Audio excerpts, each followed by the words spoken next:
Flowing in from the Windy City, it's time for JW Fusion with your hosts, James and Wendy B.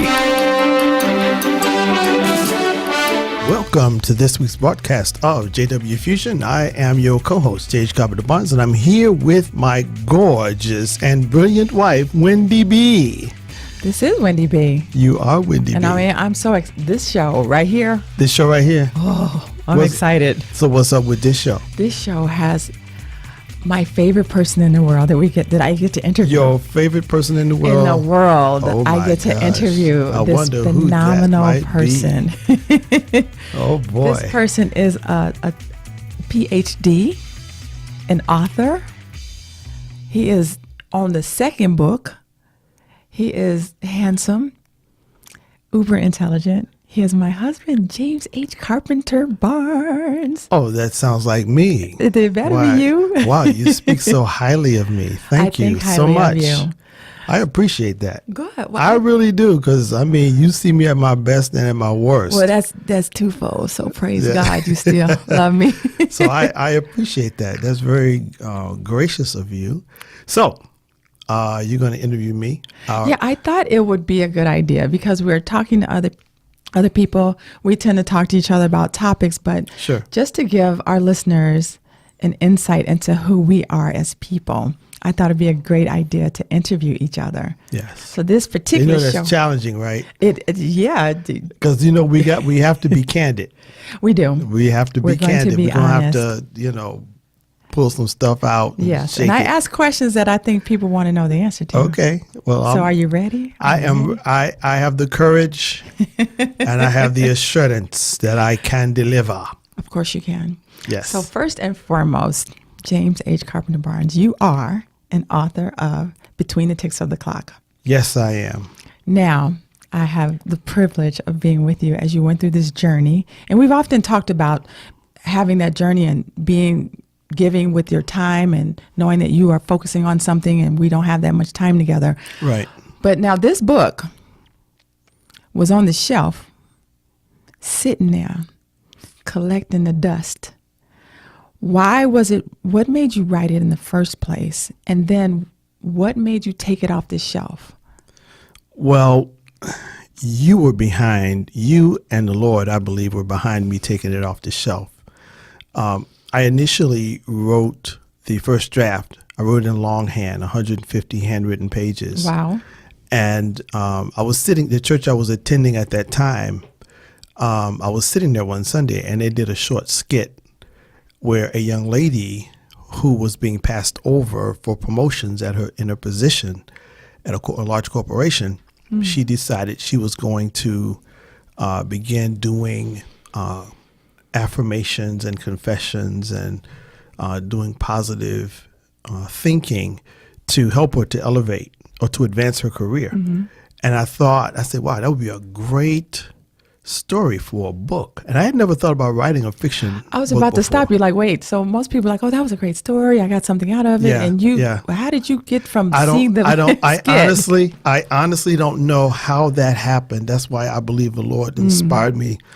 I believe the Lord inspired me to do that because I'd been working on Shattered Ceilings for several years, researching and developing the material, the content for that book, when this one came along.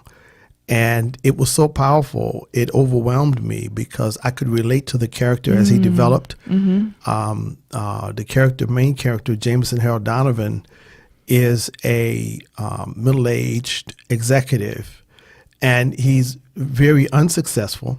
He's marginal in his work, and he's struggled in his marriage, with his relationship with his children, and principally he struggled with fear his entire life as a child, as an adolescent, and as a young man, and as a middle-aged man. Fear still plagued him. Mm-hmm. So when I wrote the story and it began to develop, it got away completely from what I thought it was going to be, and it took on a life of its own. Mm-hmm. So once I completed that 150 pages, it's like I ran out of gas. And I'd let a couple of people read it, and they were mesmerized by the story. even though it was in raw form, it was unedited and it was handwritten. So it was kind of Right. difficult to read, because my handwriting isn't the best, but it was legible. It was legible, yeah. And a friend of mine had worked in the publishing industry, and she said, "James, this could be a movie. This could be a video game. This could be," and that really encouraged me. And another friend of mine let him read it, and said, let me read one more page. Okay, one more page, and it's like that. It pulls you It in does. right away. And when our daughter-in-law, Kelly, she started reading it, she was like, "Oh my gosh, this is so good. I can see everything that's happening in this story." And so I said, "Wow, maybe I do have something here." And I set it on the shelf, and I was going through some changes in my life at that time, and still doing the mortgage industry thing, and I'm wrestling Two full-time jobs. two full-time jobs, wrestling with that industry as well as staying on top of my other job. I just sit on the shelf and let it sit there. And you kept admonishing me, when are you going to get back to your book? But I couldn't get back to the town. I couldn't get back to that setting, that world that I'd created or that I was inspired to create. I couldn't get back to it for some reason. I don't know why. I don't understand it. It was just, I couldn't get back there. And if you can't get back to something, it's fake.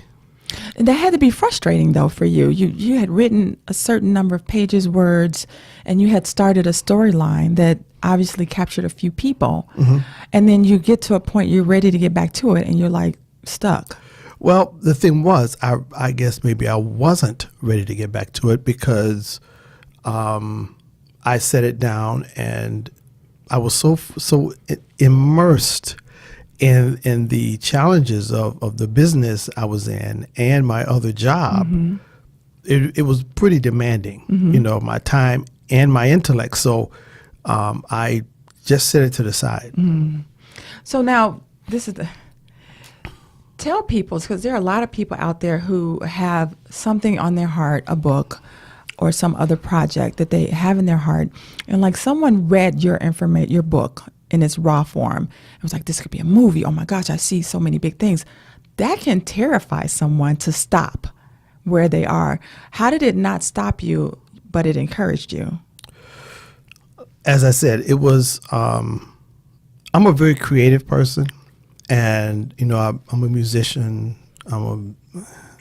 I learned real estate finance. I used to be an investor. I owned my own commercial real estate company at one time. So it seems I have a dual intellect because I'm very creative, and I can also be very linear, as Tracy says, our coach. Right. But and that's unusual. I guess it is. Usually people are one I never or the thought other. about it Yeah. like that. My younger brother's the same way. He's a brilliant businessman. He lives in London. He's an amazing businessman. He does business with some of the wealthiest people in Western Europe. I mean, he's met some of the richest people in the world and befriended. He used to hang out at the boxer Lennox Lewis's house, and he's Eric Clapton, a lot of different people he just hung out with, being a musician and doing business, but he's a very creative musician as well. So that's something we both have, which is, I guess, why we're a little bit different. Just a little Just bit. a little bit. But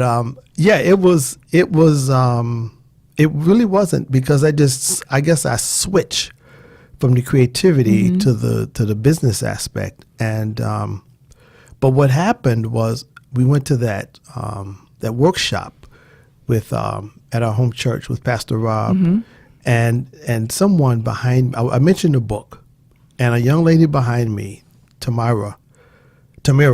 I was about to say. She handed me a note. She said, "Finish your book." Wow. And I showed you the note. Yes. And you just gave me that Wendy face. Like, listen, well, Gave me- you know how gave you me- try and tell people I know, something, and I know. somebody on the outside says I know, it, and you're I like, know. look, you're like, yeah, okay. I know. And so whatever it takes. So what happened, I began working on it. I pulled it out. And I'll tell anyone who has a project that you seem to be stuck and unable to get back into, all I did was I went to the last chapter I wrote. I went to the beginning of the story, and then I went to the last section I was working on, and it pulled me right back into the story, the train comes back. It's just like any other train. It runs on a track. Right. And that inspiration, it's in you. It's in you. God put it in you. And it's not that you've lost it. It's that it was ignored. And so you just missed that train. So, but there's another one coming. But there's another people need train to coming, understand. and it's the right train, because Awesome. it's the same thing with Shattered Ceilings. Which is the book that you're currently working on. It's the book I'm working on now. Yes. My editor, Diane Ford, she's waiting on me to get it done so I can get it to her so she can get to work on it. And I wanted to rework it because it didn't have enough of me in it. I was presenting really good content, really good life-changing information, but it wasn't enough of my learning experiences in the book. It's things where I fell on my face and scraped my nose. Wow. You know, Which is a lot of people's story. Sure it is. That was the reason I was inspired to write it, because there are a lot of people who've gone through what I went through. You know, it's easy to talk about your successes, but people learn more from your failures, from your mistakes. That way they can avoid them. Yes, that's my favorite way to learn. It is. That's the best way to learn. That's the best way to learn. But I didn't have enough of that in the book. So how did you look at what you had written initially and realize, like, some people, like, this is good information and they put it out there. They don't feel the need to put themselves in it. What gave you that desire to put it yourself in there? Because more personal? I have a passion to see people excel. I always have. I taught Sunday school. When I first became a believer, I taught teenagers in Sunday school. And I was a very strong advocate of teaching them principles, not just religion, but principles for life that could enable them to succeed.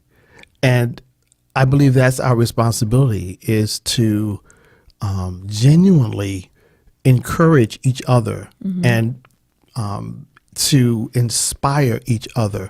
Because if we do that, we all win. You know, Right, it's not about me trying to show how much I know or how much I have. It's not about that. I mean, we have a nice house. We got a nice big house. We have nice cars. I got more clothes than I can wear. You know, I got more shoes and boots than I can wear. But it's not that stuff doesn't really fulfill me. I get more fulfillment when I can share something with someone. Like when I had the writers here. Yes. You know, from Chicago Black Authors Network. We had a group of authors here, and I was showing them and teaching them how to do targeted Facebook ads. That was so fulfilling. You know, or when I helped a friend of mine, she needed a video for her blog. I worked on that and got it done, and it happened pretty quickly. And because that's going to help her in her mission. She has a mission to minister to dads and daughters. Yes. And so me helping her get her blog done is going to bless families. That's how I think. I don't think seed, I think harvest.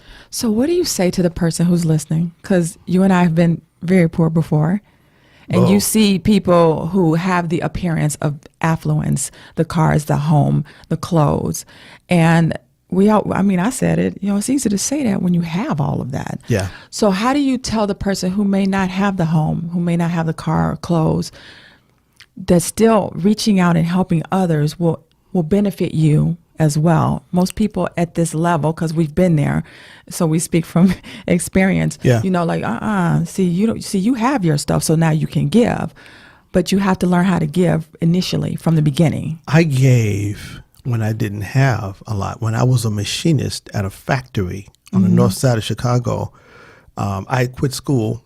I was a pre-med student at DePaul, as you know, and my brother's band needed a guitar player. So I was working and going to school full time. I worked 8 hours a night, went to school all day, and I wasn't doing well. I was just making it. And my instructors, my counselors were telling me, James, you're going to have to quit your job. Well, I couldn't quit my job. I couldn't. My mother, I wasn't going to ask my mother for bus fare to get to school anymore. You know, we had to work out something else. So I quit school, and I'm working in a factory Well, when I became a believer, I believed in giving. I would go to a drug rehab center every Monday night, and I would share with the guys there about the principles of the Word of God, because I couldn't talk about God. You can't mention Jesus in a state-run facility. You can't do it. Wow. They will put you out. Wow. They will put you out. Okay. So I had to share with these guys, and these guys were mandated there by the courts. I mean, they had a lot of years they were looking at if they broke their drug treatment. And me going there was one young man that became a believer. His name was Henry Abraham. And Henry went on to write 4 or 5 books. Wow. He founded an online Bible school, and he was a serious drug dealer. Wow. And so, because I used to sell drugs, I wasn't on the level as these guys were, but we could relate because Right. I grew up in Inglewood. I grew up in the place where we didn't have a mouse problem because we had 2 cats. You had, oh, hand a guy, y'all. We had never talked about this. You had 2 cats too? No, we had to have a cat. We But had that 2 cat, cats. we had to keep a cat in the house to keep the mice at bay. Because when you live in an apartment building, Yeah. even if you keep your own place clean, that That's doesn't right. mean That's anything, right. especially when you're in the hood. That's hilarious. Yeah, Okay. yeah, but we couldn't do anything with the roaches, and yeah. and in the winter it was so cold.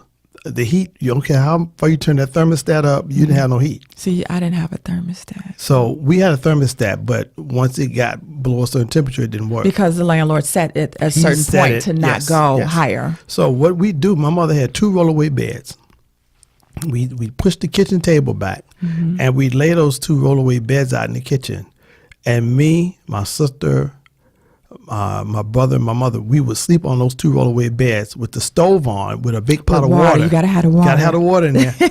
It's homemade humidified. Yes. Yes. And I never forget that. And that beginning taught me a lot of things. It taught me to value success. It taught me to appreciate where you come from, and it taught me to never look down on anybody, Exactly. because you don't know where that person going. You don't know who that person is. And the Bible even says, be careful how you entertain strangers, lest you entertain angels unawares. You never know who you're talking to. You never know who it is that you're entertaining. The person that you're lending a hand to could one day be the one to give you a drink of water. That's true. You just never know the way life can throw things at you. You don't. You can be in You one don't. place one day and another, it can just flip on you. Exactly. But you said something that caught my ear. You couldn't say the word Jesus, God. You couldn't talk about the Lord No. in the prison or the drug rehab. The drug rehab centers. But somehow through your teaching and your giving, you managed to have someone become a believer. Yes, and the guys there, they look forward to me coming. And one of the guys, to show how sheltered I was, I didn't even know who Les Brown was at that time. Les, we sorry. I didn't know. I know enough about this was in us. the 80s. I didn't know. And he was a young man. He said, James, you should put these on tape and sell them. I said, what are you talking about? He said, you could be like Les Brown. Yeah, you're like, who And is so that? I played it off. You don't want to. Right. I played it off. Yeah, I'll look into that. Okay, yeah, I'll consider that. I didn't know who Les. And then I went and found out who Les Brown. I found out he was a prominent, prolific, motivational speaker, and I was inspiring these guys to do better, to be better. To want, to desire to do better. I didn't know the truth. And you weren't judging them. You weren't there to judge them or because, ridicule them for what they were absolutely doing. Not. If it hadn't been for God's grace, that would have been me. Because when I became a believer, as I've shared with you before, I didn't come to the church. They took me to the church. I told you my story. Maybe I'll share it here. I was about to say, tell them, because people are like, what is he talking about? Yeah. Tell them just a little bit of that story. Okay. Because we have so much to talk my about. story is I was selling drugs. I was doing drugs. I began my life of wildness just popped up all of a sudden. I was playing music. Then all of a sudden I decided, I think I'm going to smoke hash. Now, for years, I refused to do drugs. And I started doing drugs, and somehow I wound up demon possessed. I don't know how. It was probably there all along from things I was doing. I mean, when I was 16, I was dating grown women at Wow. 16 and 17. I was playing gigs. Right. In adult clubs. In adult clubs. I was playing guitar in nightclubs at 16, 17 years old, as was my younger brother. We were both playing, during the summer. My mom wouldn't let us do it during the school time, but during the summer we could play gigs. And so I was very mature for my age as well. So I was dating grown women at 16 and 17 years old. I mean, women in their 20s.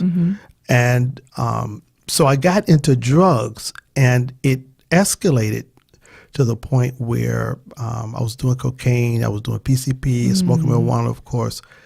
And so what happened was one night I woke up and I was just growling like an animal. Wow. And so At home. I Okay. woke up in the bed, and it was in my mind. It was a rat trying to eat my face or something. I went crazy all of a sudden. My sister-in-law said it was the PCP coming back on me. I don't know what it was. I knew I was in trouble. Okay. And so I went to my mother's house that night. It was 2:00 in the morning. Went there, banging on the door. She let me in. My younger brother got up, and so to make a long story short, they took me to the church, and I got prayer and I got deliverance. And if I hadn't had that to happen to me, if that evil force in my life and in my world was able to remain secluded and covert and hidden, I would have been pushed, because I was doing some crazy wild stuff. I mean, I walked the streets with knives, nunchakus, and all kind of stuff. I didn't carry a gun, but I carried some of everything else. And both of those worlds you were in the music world, you're in the club scene with adults as a child, basically, and you were doing drugs, selling as well as using. Oh, yeah. So you had Yeah. two worlds that kind of are known for evil. For corruption, yeah. Right. Yeah, I was, and so when the Lord saved me, I was so grateful and appreciative of that I immediately began a craving and a study of the Word of God, and it took over my life. I stopped. If it wasn't something spiritual to enhance me, I didn't read it. I didn't look at it. I wasn't interested. I know you can't live your life like that. You wind up. But wait, so you're coming out of these two big worlds. Yeah. And then you shut everything down cold turkey. I shut it down. Now, what are your friends, your bandmates, your brother even? I called all. They're like, what is wrong with you? I called all 10 of the girlfriends I had. 10 girlfriends. I had 10 girlfriends. I called them all and said, yeah, I got saved. One got mad. I said, I know what saved is. Yeah, I know. And others said, wow, that's great. I quit the band. I left my guitars, my amps, all my equipment. I gave it. And you did it freely. You didn't think there wasn't any problems doing that for you. No, it wasn't. And fortunately, my brother kept my guitar for me. He didn't just sell it or something, because he plays bass. He didn't need a guitar, but he kept it for me. And so I wound up playing guitar at the church, and that is the divergence away from a definite life in prison or early death. Okay. Because, they had a thing about guitar players dying at 27. Right. I mean, there's a list. Yeah, there's a very long list. I was 27 when that happened to me. I was at 27 years of age. Okay. I was. And I was at the point where I was ready. I had this thing on me where I was thinking about committing murder and all kinds of stuff, and I didn't have sense enough to understand, because I didn't understand that the forces of darkness were as real as they were. I had this thing in my head that after this life, if you choose to live a life of depravity, that there's a party down there. You're going to a party, which was fine with me. And I convinced myself I believe this lie, and I embraced it. And so many people do. So it's not just like, so people who are hearing your story and they're shaking their head like, what? It sounds like something that they make up for the movies. Well, it was like The Exorcist, because it took 4 or 5 guys to hold me while they prayed for me. And I was very thin. I'm 6 feet tall, but at that time I weighed about 140 pounds. Okay. I was very thin, had real long hair, you know. You're a musician. Yeah, yeah. But I embraced the truth of the Word of God, and it became my life. And I haven't been perfect. I haven't been without mistakes and errors and fallen into pitfalls, which is the reason I was inspired to write this book, to talk about that journey, how I would prosper and then things would fall apart, and then I would prosper and then something else would happen. That's the hills and valleys of life. Right. Everybody goes through that. Everyone. Nobody gets on the Some mountaintop. higher, some lower. No.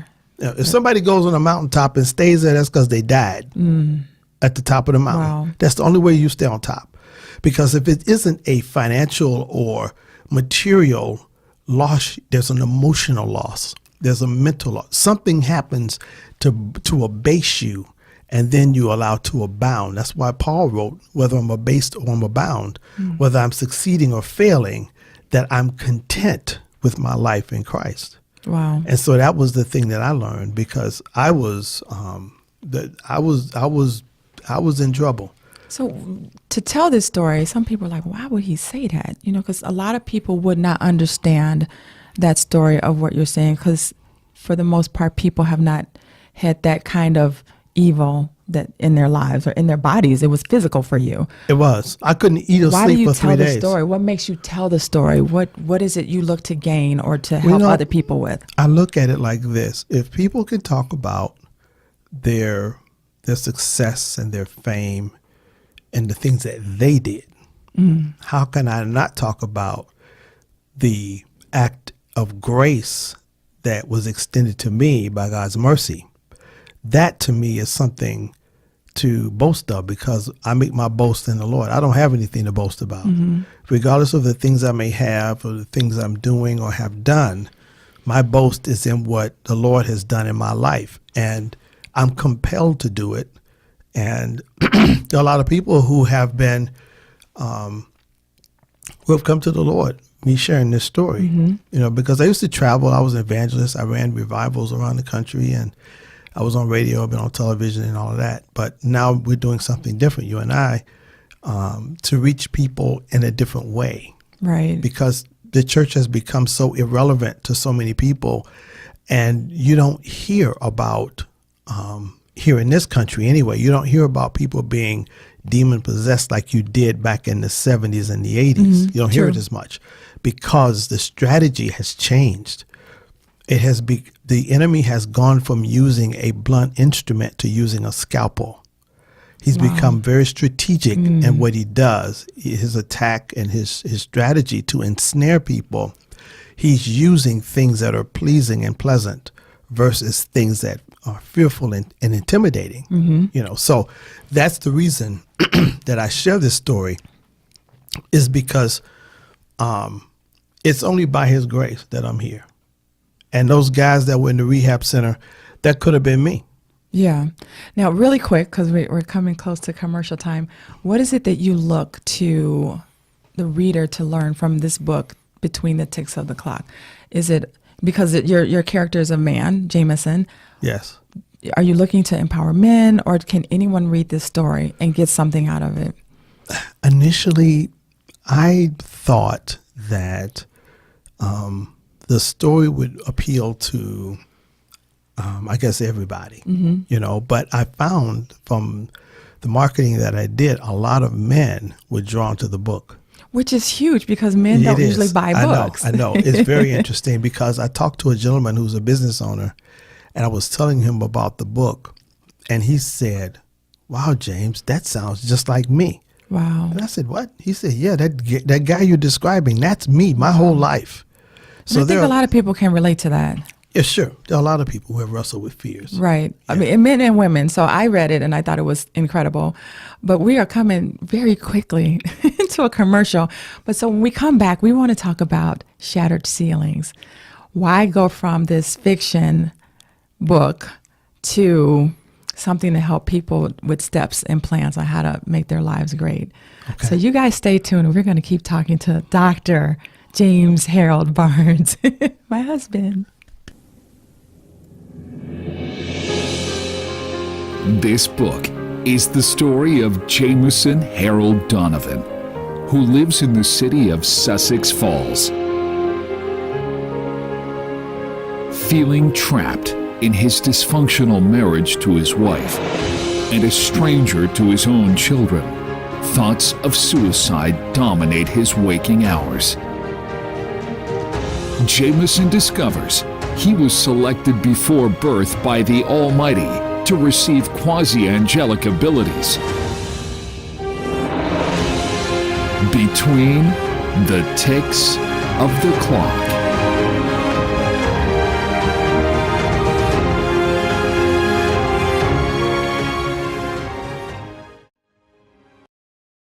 You're listening to JW Fusion with your hosts, James and Wendy B. So we're back, and I am so honored. I'm excited about interviewing my husband, and I have a correction. His author's name is J.H. Carpenter Barnes. Yes. So when you look for Between the Ticks of the Clock on Amazon and all your fine bookstores, it's under that. But now you are near completion or near sending it to the editor. Yes. Shattered Ceilings, 12 Yes. Steps to Limitless Thinking. Yes. Why the word limitless? Why not abundant? Why not powerful? Why not positive? Something that would catch someone that way. Well, I guess maybe if I was dealing with a traditional publisher, and again, that's the working title, I'm considering self-publishing it because I may do that because I had a publisher for the fiction novel, but for this book, I wanted to make sure I had control of it. When you say control, what do you mean? Well, a lot of times traditional publishers, they want you to take this out, take that out, put this in, make it more saleable. I don't care about book sales. I care about the people, whoever reads the book, benefiting from the information that's in it. God inspired me to begin this book in 2008. That's when I began writing it. And that's how long I've worked on it. Now, were you working on this prior to Between the Ticks of the Clock? Yes, okay, I was. And so as I grew, the book changed. As my experiences matured, the book matured. So I would make changes, I would make updates, because it's for this time that we're in. We're coming to a season where we have to be able to think outside the box. People who are succeeding now are people who are able to think outside the box, who aren't trapped into limited thinking. Because we're taught in school, color inside the lines, sit on the circle. Yes. On your job, unless you work for a creative company, you got to be there at a certain time, and you have to be ready to leave at a certain time. You have deadlines, you have this, and these things are important. You have parameters and guides, which are vital, but at the same time, there are times when you need to be able to be creative. And we live in a world that was created by a very prolific supernatural being who is omniscient, omnipotent, and omnipresent. So he's limitless. We were created in his image, after his likeness. So it's, to me, the math says if your parent, if your mother and your dad possess certain DNA or certain qualities, then more than likely you're going to exhibit most, if not all, of those qualities, at least some of them. Yes. And so Jesus lived he had limitless thinking. Nothing rattled him. The only thing that rattled him was when he was approaching Calvary. He was facing Calvary, and that was because he'd never been separated from his Father before. And it was the fear of the disconnection from God that rattled him. But the things of this world never rattled him. Never. Wow. So what do you say to the person who, you have dreams, you have goals, and you have outside forces, your parents, your friends, your family. So like you want to write a book. No, you need to go to school. You know how we were taught, because we're old school. Yeah. You grow up, you go to school, you have that job for 30, 40 years, you retire, and you get to go to watch. Well, the times are so different now, but still a lot of us our generation and the generation prior are still teaching our children that. So what do you tell the millennials and the people who are coming up who that's not going to work for them? No. But then you still have the people who have that thinking trying to advise them. How do you minister to them? Well, millennials are the radicals. They're radical. They get a bad rap. They think outside the box. They're different. And to me, the millennials are the hippies from the 60s. And they changed the world. They changed our society. They changed our culture. It was the hippies from the 60s that took part in the marches, and not just for civil rights for African Americans, but rights for all people, women, gays, everybody. And the, Native Americans, anybody that was being shut out of the American dream, they were against that. They protested against it. And the world we live in now is very different. But at the same time, it's not.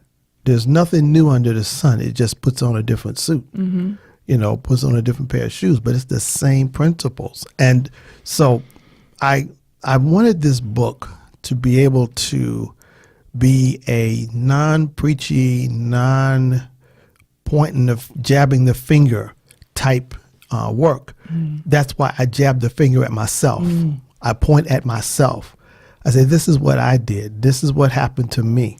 And it makes it easier for someone to listen to understand the words that are coming to them from the page. Sure. Because it's more, like you said, it's directed towards you. And it's not accusatory. I'm not accusing anybody. I'm not saying you need to do this, you better do that. It's not about that. It's about your choice. We have a choice. We all have choice. choices. We can make a choice. And some people, I think, feel like they don't have a choice because of the environment around them telling them contradictory to what they are wanting to do with their lives. Well, you know what? There's so much content on the internet now that encourages you to follow your heart, follow your dream, so follow would you your tell that passion. person, I want to do this, but they want me to go to college and do this? Well, I would say this. I would say the same thing I told our 17-year-old Matthew. I said, you have tremendous intellect. He's one of the smartest people I've ever met in my life. He's so knowledgeable. He's insightful. He's very charismatic. He's very creative. But he does not fit the mold. If he had to sit in a cubicle all day, I think he would turn into a cactus or something. He would blow up the place. He would, yeah. And there are a lot of people that way. I met a young man, Quentin. When I first finished my book, I hired him to teach me social media because I didn't know how it worked. He taught me and I learned it. And I kept going and I'm still learning. But he was 19 years old and his mom was really upset that he wasn't a very smart guy. But he wanted to run his own business. He'd written 2 or 3 books at 19. He had 2 or 3 books out. He had a couple of businesses for his clothing line, and he was doing consulting work. He had his own company at 19. So that tells me that he has the entrepreneur DNA of an entrepreneur. Yes. And there are a lot of people like that. And I'm going to tell you something. The world we're living in, you can't rely on your 9-to-5 being there for 30 years anymore. Right. No matter how good employee you are, it doesn't matter. You cannot. I made that mistake thinking when I was a machinist, this company's not going anywhere. They'll be here. Well, they weren't. Right. So I had to restart my life. I had to go back to school, and but with the lesson in me having to go back to school was this: I like to take this little rabbit trail. When I went back to school, I didn't understand what God had done for me, really. Because when I was in college, remember, I was a marginal student because I was working full time. Yes. Well, when I went back to school, when my company closed, I had $22,000 for tuition to go back to school to become re-educated because my job had closed because of foreign trade. So I went back to school. I got my degree in theology. Every paper I wrote, every class I took, I got an A. Wow. So I graduated. Switched it just like that. Yeah. Wow. But I didn't know that. Those years I've been studying and reading and writing everything that I studied. I hadn't taken any classes, but I learned when I went back to school. I'm like, wow, I'm smart. Extremely smart. So when I after I got my bachelor's, I said, I want to learn programming. I didn't even know how to turn a computer on. Because in the 90s, you didn't have a PC in every home. No. There was no computers in every house in 1990. So what I did was I went back to school, and I had to take an entrance exam to get to this programming curriculum. And there was an IBM battery test I had to take, and I got in by 2 points. Well, 2 points. Praise God. We're going to take it, though, right? I took it. I got in, and I studied, and I worked, and I graduated with straight A's. I had a 4.0 GPA. I wound up being a tutor to those students who had scored almost double what my score was on the entrance exam. But I hear a whole lot of things in what you're saying that I hope that people are hearing, that it's okay to reinvent yourself.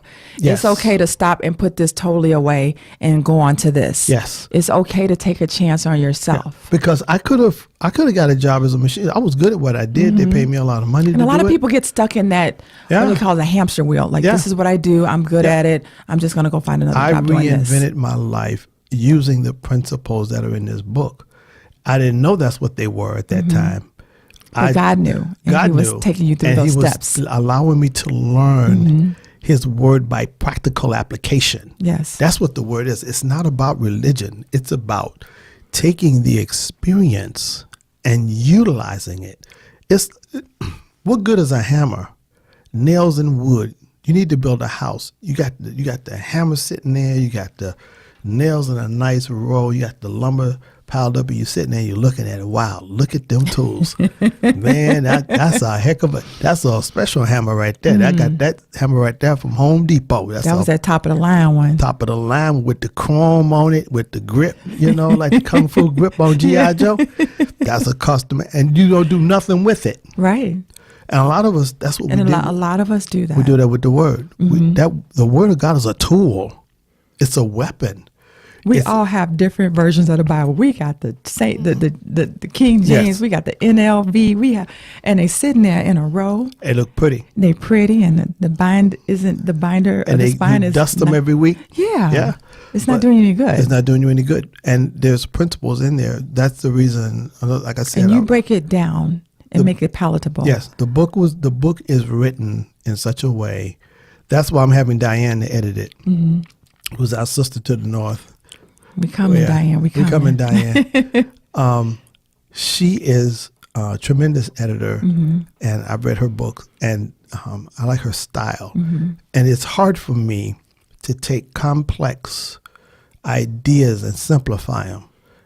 I don't know what my problem is with my brain. Ladies and gentlemen, he uses these big words. Yeah, I remember sitting in church before I met you, and he was speaking. And he said, whatever the sentence was, he had didactic. And I said, I'm looking around. I said, do you know what is that? No one around me knew what that meant. So here we are pulling out our dictionaries on our phone. I'm like, where did this man come from? And he does it all the time. So Diana's going to make it she's going to help me simpler for us to make it more digestible and more palatable. Because I believe the book is going to be a blessing to a lot of people. And it's designed for that purpose, to take you, shatter the ceilings over your head, most of which you've created. Exactly. From the ages of 1 to 6, we're taught everything that we're going to know. And there are critical factors that are instilled in us. And we're told, we learn, don't touch that, that's hot. Don't put that in your mouth because it's nasty. If you fall, it's going to hurt. We're taught all of these things, and all of them are fear-based. Yes. And that's how parenting is, though. It is. We teach by fear instead of positive reinforcement. Yes. Because that's human nature. Yeah. It's human nature to be negative. Even our physical bodies tend towards corruption. If you don't believe it, look in the shower. When you're done taking a shower, that's you going down the drain. That's he didn't have to make that so simple. Like I'm just saying that's you. Okay. That's you going down the drain. As long as you're coming out the shower, it's okay. As long as you're coming out, but that's you around there. That's falling away every day. Yeah. If we don't brush our teeth, oh boy, Lord, and so we tend towards corruption. So it takes an effort to elevate our minds and keep them elevated because we're surrounded by so much negativity. But the more that you program yourself towards uplifting yourself, positivity, doing something different because it's in your heart to do it, the easier it is. It becomes hopefully most of us get up and brush our teeth. It's not something that mama has to say. But there are people who habitually do not. Right. But you can't break a bad habit. You have to replace it with a good habit. And that's another thing, a principle I like to share is a lot of times people say, let's say if I have a smoking issue, I smoke, I know I need to stop smoking. Let's say if lung cancer or emphysema runs in my family, I started smoking when I was a teenager because I thought it was cool. Now I'm concerned about my health. And so you decide I'm going to start making these affirmations. I will not smoke cigarettes anymore. No, that's not going to work because your subconscious will not respond to a negative reinforcement or a negative instruction. So how do they say it?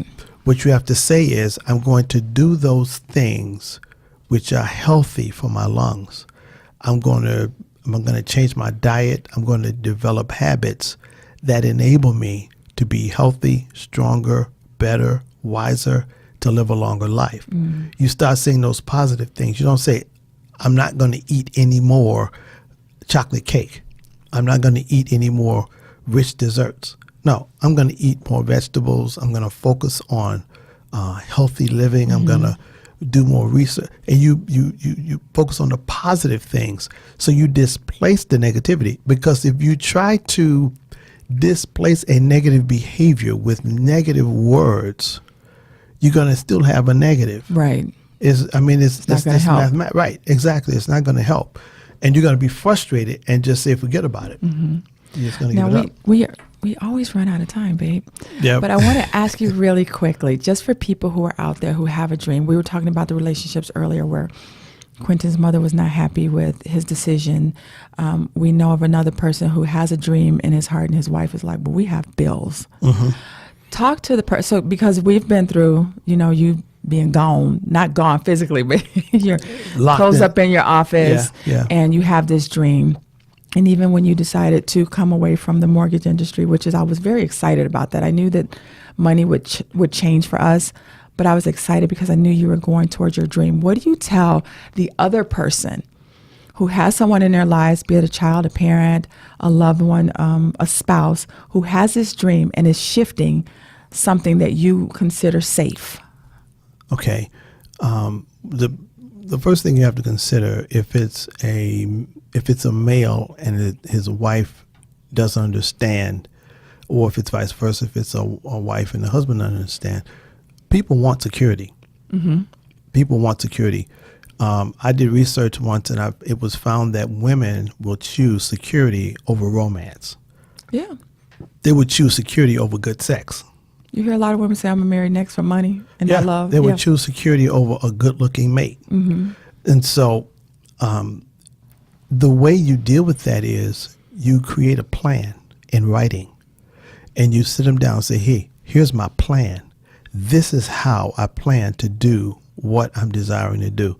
And you show them step by step that you've done the research, you've done the homework. This will yield. Don't just say this is something that's in my heart just for say me to do. this is something I a want to dream do. I wanted to do. I want to fly a plane. Oh, you do? Yes. So what is your plan? I don't have one. I'm going to fly a plane by faith. I believe it. I'm going to fly a plane one of these days. I'm quitting my job at the plant. I'm going to take me some flying lessons. So you got to pay for flying lessons so you can fly a plane. You want to fly. Have that time put in. You need to have a plan. And it's got to make sense. Now, granted, your dream doesn't have to make sense, but your plan Towards has to make sense. Okay.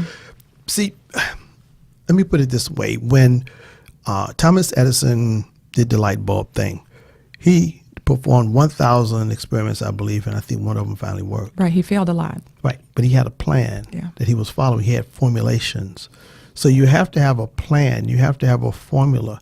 How are you if you're gonna start a business, how are you gonna monetize that? How much time will it take before it starts to generate money? And have hard numbers. And then find someone who has successfully done that bring them in to talk with your mate and That's say, good. hey, That's good. look, this is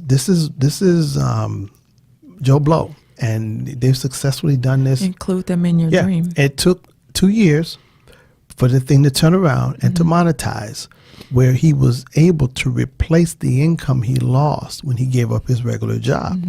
So you have to have a plan of how you're gonna succeed and manage. You can't just up and say, I want to buy a boat and take people out on chartered tours, and you can't even swim. You don't know how a boat works. Right.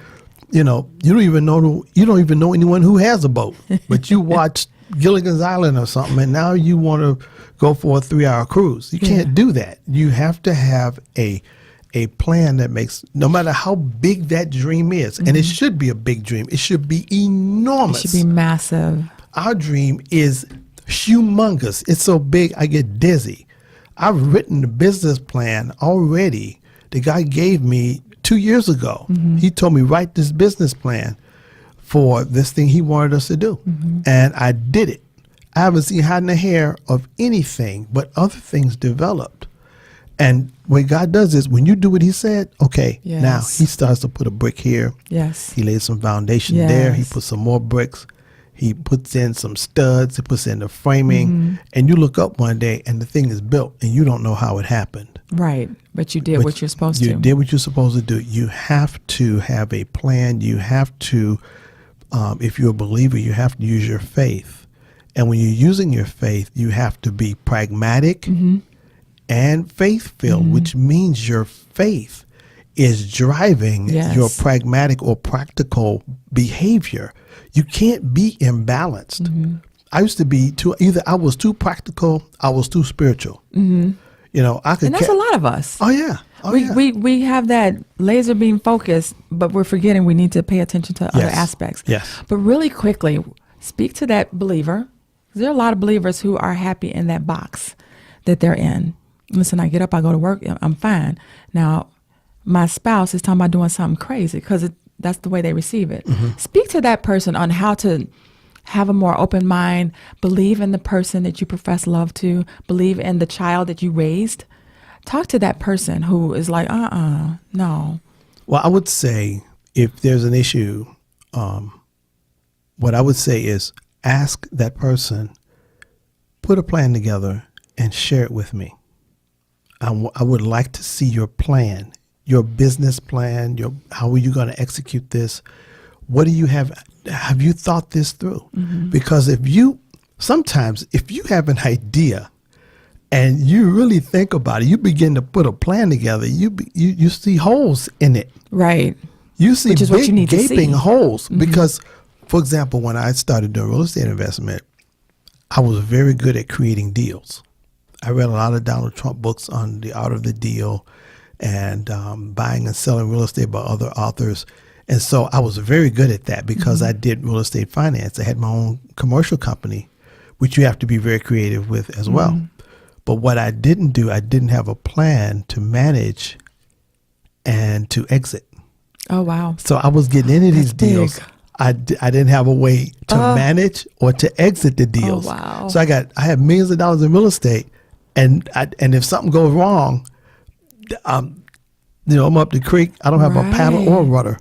Oh, Jesus. Okay. So my point is, you have to have the entrance strategy, the management strategy, and the exit strategy of anything you do. And that's what we're working on now for Yes. JW Fusion, because it's not just our radio program. It's also, we want to take this into television. We want to have this tied to the Wendy life and the charitable work we desire to do in the special needs community. And there's so many things, not to mention public speaking, because I'm going to get back to that, because that's what God called me to originally.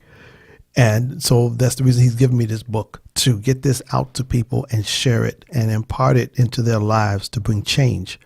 That's what it's all about, is us being transformed more so into the image of Christ and to move from glory to glory, or from level to level, or dimension to dimension. What does that mean? Well, when you move from one level to another, you stay in the same building.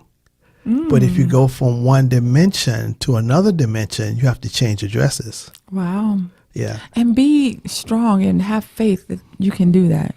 Oh, yeah. I've always been right here. I'm comfortable. It's give yourself permission. Love yourself enough and you to know do what? that. And some people they're happy, and we're all different. Right. So it's okay if you have a 9 to 5 I have asked and myself, you're happy. Wendy, I have asked myself, why do I put myself through these things? I could be very content to sit at home, watch our big TV, play my guitars. I got more guitars than I've ever had in my life. I got amps lined up on the wall. I can come down here and turn them up as loud as I want and just play all the Santana music or whatever I want to play as much as I want. Right. But there's something in me that won't allow me to settle.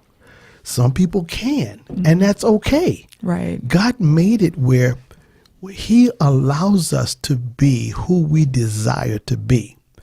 I have a desire to be extraordinary. I have a desire. I feel I owe Him because He has invested so much in me that I owe it to Him to be the best me I can be.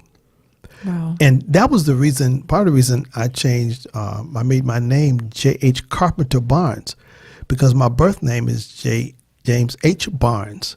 But Carpenter was my father's birth name. My father was adopted, so Barnes became his adopted name. Okay. His parents were killed in St. Joseph's, Missouri in a race riot in the 1920s.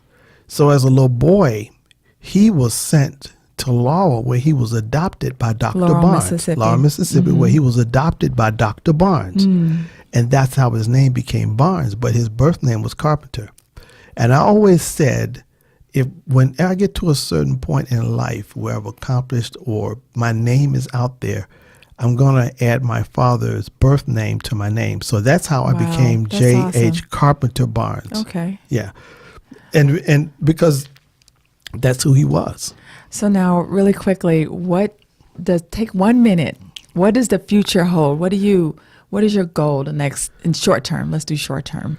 Short term, finish this book and get the sequel to Between the Ticks of the Clock. I started it already. I'm about 7 chapters in. And in the follow-up book, his wife, it revolves around his wife. Okay. And that's all I'm going to say. So ladies, you have to read the first book. His wife so that you can see the second book and understand the development of that character. Yes. His wife is scary, amazing.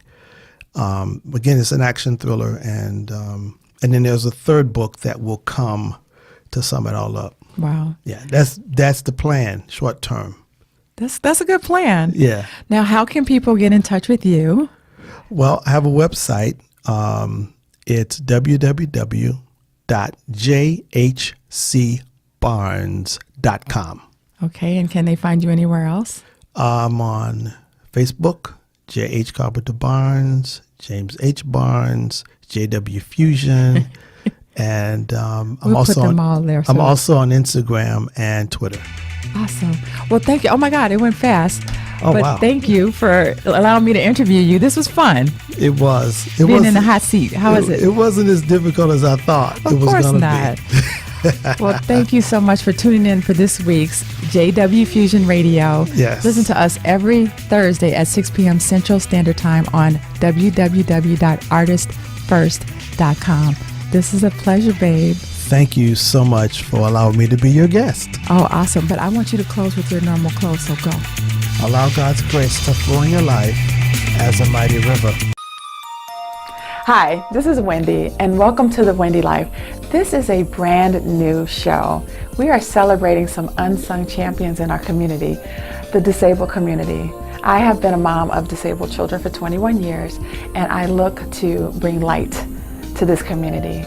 We are going to talk to and celebrate therapists, teachers, doctors in this community. We're going to talk to the special needs community themselves, people who are rocking out this life despite their disability, showing us how to live our best lives no matter what life throws at us. You can find us on the Ultimate Faith TV network, which is on your Roku streaming box, or Road to Eternity on YouTube. That's Road, the number 2, and Eternity. The Wendy Life. New episodes every second and fourth Friday on the Road to Eternity channel. Thanks for listening to JW Fusion with your hosts, James and Wendy B.